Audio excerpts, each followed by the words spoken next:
I don't know how many of you have felt this before, but sometimes our traditions are belittled. They're actually, looked down upon as too emotional, or, that may just be a little bit primitive, right?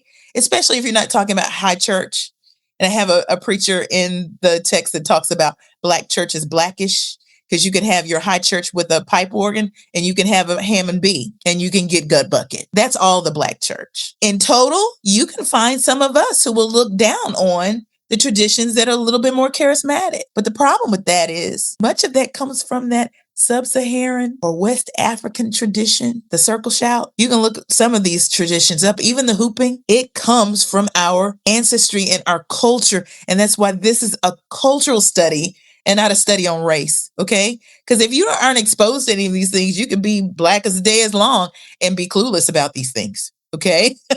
But I want to challenge you that even though I'm using science to prove out the culture to yield leadership theory, this was valid before I came along with this book.